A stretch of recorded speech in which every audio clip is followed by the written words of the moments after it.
trazer a opinião dele sobre diversos assuntos. Mauro, muito obrigada, sempre um prazer poder falar contigo. Bom dia a todos, é um grande prazer estar com vocês mais uma vez.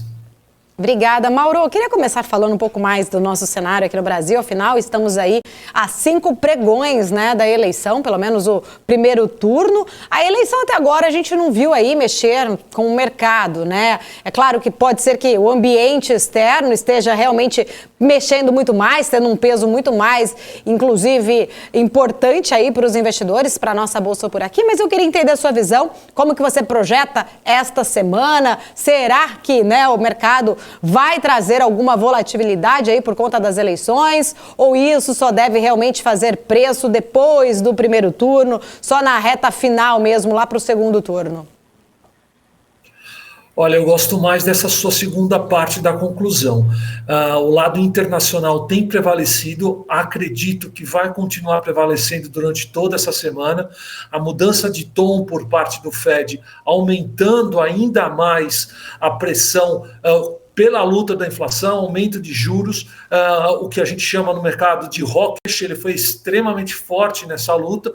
Isso ainda está sendo administrado, assimilado pelos preços internacionais. O dólar tem feito internacionalmente novas máximas e acho que esse continua sendo a tônica que a gente vai ver essa semana.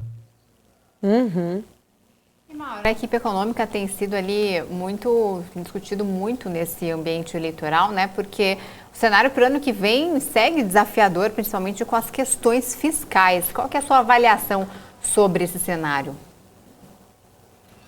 Olha, muitas vezes foi discutido, e eu tendo a acreditar nesta tese, que o Banco Central não gosta de participar muito de eleições. Ou seja, no período de eleições ele tende a não aumentar juros, não cair juros, ficar fora dessa discussão, o que faz muito sentido na minha opinião. Então não me surpreenderia que essa parada que ele fez na última reunião do Copom seja algo momentâneo. Não acho que é o cenário mais provável, mas eu diria que não seria algo poderia não ser algo momentâneo. Não me surpreenderia caso ele volte a aumentar os juros, se a gente efetivamente tiver uma tendência de alta de inflação e principalmente de gastos fiscais para o ano de 2023. Então eu acho que o Banco Central foi muito correto em parar, acho que tem motivos para ele parar os juros agora, vai dar um tempinho, tentar passar a eleição, ver como isso impacta nas eleições, e a partir como as eleições vão impactar do lado fiscal, e a partir daí, quem sabe, tomar mais algum tipo de ação, seja aumento de juros, seja ficar mais tempo mais alto.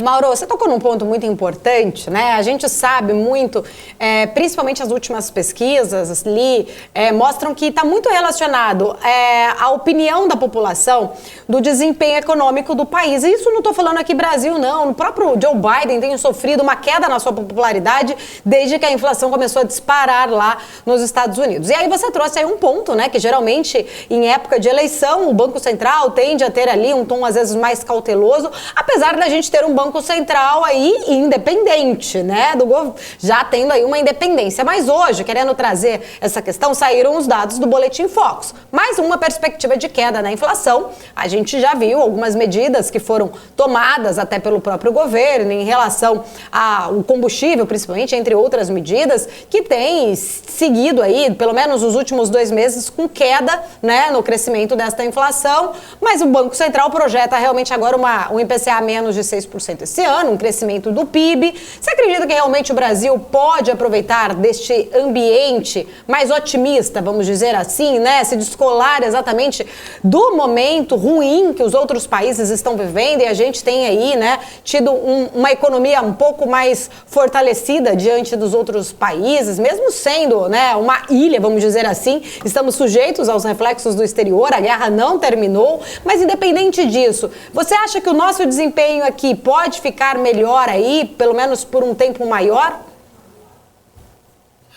Olha, é difícil, acho que a gente pode torcer. Eu não apostaria nesse cenário. Eu entendo que o Brasil ele tem não uma dependência negativa, mas ele está atrelado à economia mundial. É importante que ele esteja. O país é um grande exportador de commodities, ele melhora, ele tem uma visão melhorada quando se tem, no caso, um cenário mais positivo de commodities. Um cenário de recessão mundial ou um cenário de aumento de juros, em geral, é um cenário pior para commodities. A gente já viu o petróleo caindo e outras commodities caindo aí nos últimos dias, principalmente pós a fala do Powell. Então, eu não acredito que isso seja algo muito possível. Talvez para um período curto, um ou outro trimestre, uma situação muito atípica, pode acontecer. A correlação ela não é para e passo, nós somos grudados no internacional. Mas no médio prazo, como uma tendência, eu não apostaria nisso, não. Eu acho que o Brasil tende a ter dificuldades se o mundo passar por dificuldades. E, Mauro, no cenário externo agora, essa semana, né, tem PIB preliminar dos Estados Unidos, né, e leitura também de inflação. São dados que acabam mexendo com as expectativas, inclusive, de um Fed mais agressivo nos próximos encontros. Qual que é a sua percepção agora para esse ambiente de aversão ao risco, com tentativa ali de dureza nas falas de Powell, com tanta dureza nas falas dele?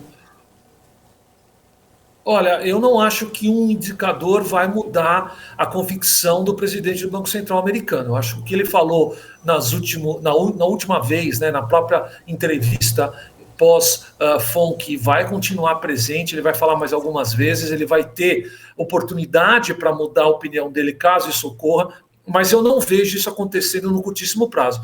Eu acho que a gente vai ver aumento de juros significativo nos Estados Unidos e isso no curto prazo é muito ruim. A gente vê pressão nos preços das bolsas, tanto americana como mundial. Mas eu gostaria de colocar um contraponto nessa situação, que isso faz com que o cenário de médio e longo prazo para a economia mundial seja mais positivo. Um cenário onde a inflação é alta e fora do controle é um cenário péssimo. Um cenário que a gente viveu no que a gente chamava de bubblenomics, ou seja, inflação muito baixa, juro real negativo, o Banco Central comprando ativos para segurar os preços dos mercados. Esse cenário também é muito ruim. Então nós estamos num período de transição, saindo de cenários adversos, cenários ruins, e indo para cenários um pouco melhores, um pouco mais comuns. Como eu disse hoje na reunião dos meus sócios, todo mundo sabe, todo mundo que já fez algum tipo de regime na vida sabe como é ruim esse período, mas quando se atinge o objetivo, a situação fica melhor. Mais ou menos isso que a gente está vendo hoje. Vai existir dor, vai existir sofrimento no período de alta de juros americanas. Isso não é legal, isso não deve ser comemorado, mas podemos olhar no médio e longo prazo e ficar um pouquinho mais otimistas, porque um mundo onde juros reais positivos são a realidade e não juros reais negativos, onde o combate à inflação é uma realidade e não uma inflação fora do controle, é um mundo melhor do que a gente tem hoje, atualmente, na economia mundial. Mauro, você tocou aí, acho que num ponto muito importante, né, crucial para o investidor, essa preocupação exatamente em relação a essa recuperação americana, né, os dados aí dos Estados Unidos trazendo uma desaceleração até mais acentuada, vamos dizer assim, no crescimento econômico deles. Existe toda essa consequência global, até que você bem explicou aí, em termos de crescimento. Você acha que, né, aqui a gente, o Ibovespa, ele sofre indiretamente com isso? Pode haver uma revisão de lucros no mundo todo, a gente sabe, mas você acha que aqui também deve acontecer numa escala menor, pode acabar respingando para o investidor brasileiro, né? Porque muitas vezes a gente acaba falando, poxa, os dados internos nossos estão bons, tá com esse problema lá fora, mas respinga aqui, a gente realmente pode ter aí, ser atingido indiretamente também? Sim, assim, de uma maneira bastante clara e direta, sim.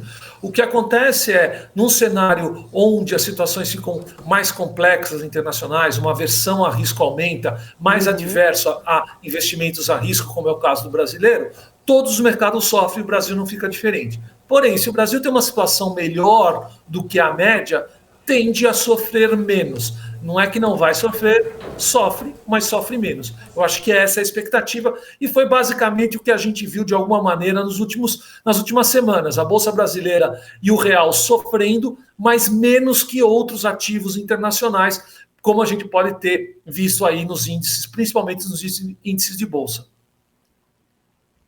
Bom, e agora olhando para a Europa, Mauro, o ambiente por lá, né, não tá dos melhores, né? Inflação, guerra e ainda a desaceleração da economia em vários países. A gente falou mais cedo ali da Libra com uma mínima histórica. E para completar, o pacote fiscal do Reino Unido ali trouxe mais incertezas do bloco, trazendo essa Libra para baixo.